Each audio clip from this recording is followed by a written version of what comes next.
seperti yang tadi saya sebutkan itu dari dari properti tentunya akan membatasi ekspansi.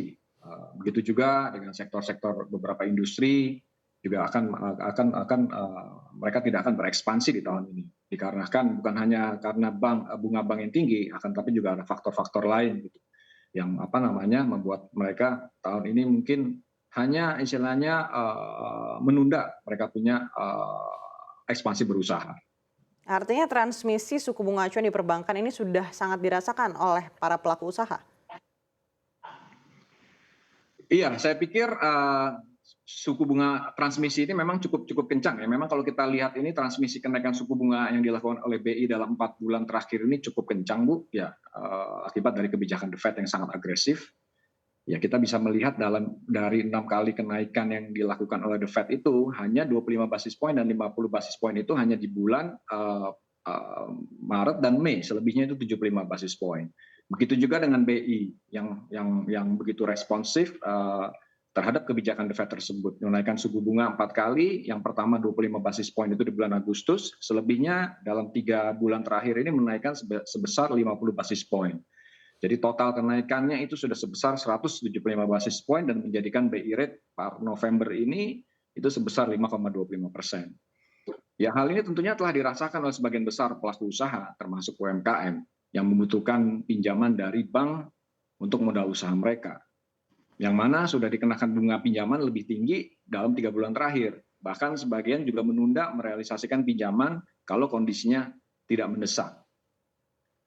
Apalagi buat mereka yang masih baru ataupun lagi masih menyelesaikan program relaksasi yang diberikan oleh pemerintah pada saat awal pandemi. Jadi kenaikan 175 basis point ini dalam kurun waktu 4 bulan ini cukup signifikan.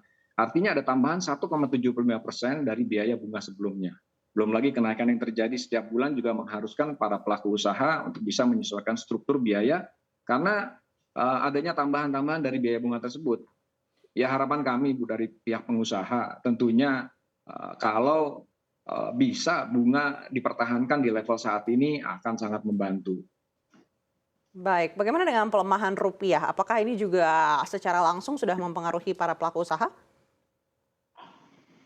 Saya pikir sedikit banyak sudah mempengaruhi, Bu, karena sebagian besar juga bahan baku yang kita gunakan ini juga masih menggunakan import, ya.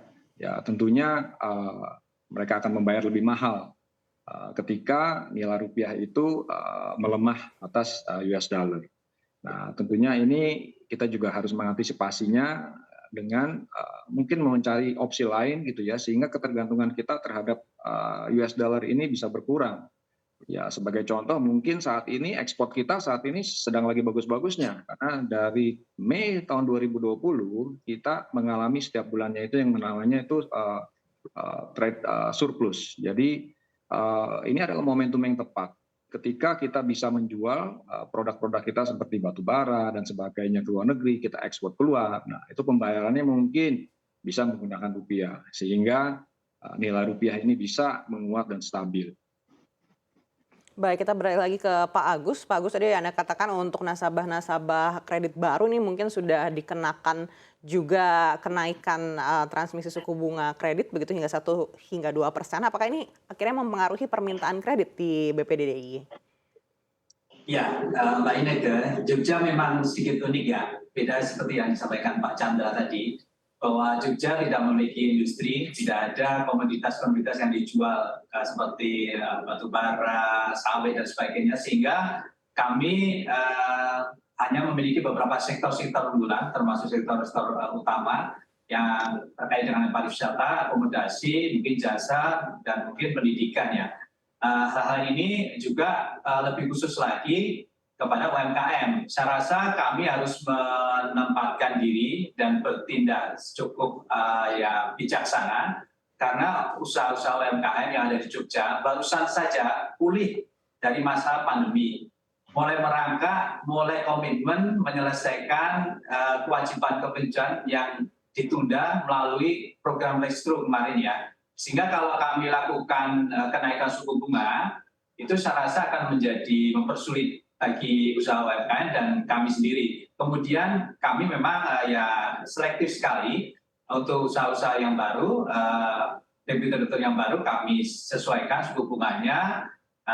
Kemudian kami juga melihat bahwa potensi-potensi masih ada di sekitar sektor-sektor yang tadi saya sebutkan, sehingga memang kalau posisi pertumbuhan kredit di beberapa bulan terakhir ini saya rasa ya menjadi sedikit berkurang ya, sedikit melambat lah, karena memang masyarakat juga berpikir apakah setelah mereka mengajukan kredit ke kami, mereka juga berpikir takut-takutnya langsung terjadi penyesuaian suku bunga yang cukup signifikan karena memang ada perubahan-perubahan dari suku bunga acuan yang dilakukan oleh Bank Indonesia. Mungkin itu Mbak Ineke. Baik, sejauh ini perlambatannya apakah signifikan? Masih belum sih, mungkin ya berkisar turun sekitar 0,5% lah pertumbuhannya. Baik, 0,5 hingga 1%. Dan apakah diprediksi mungkin akan semakin melemah juga seiring juga dengan Bank Indonesia yang masih mungkin akan menaikkan suku bunga acuannya di tahun depan?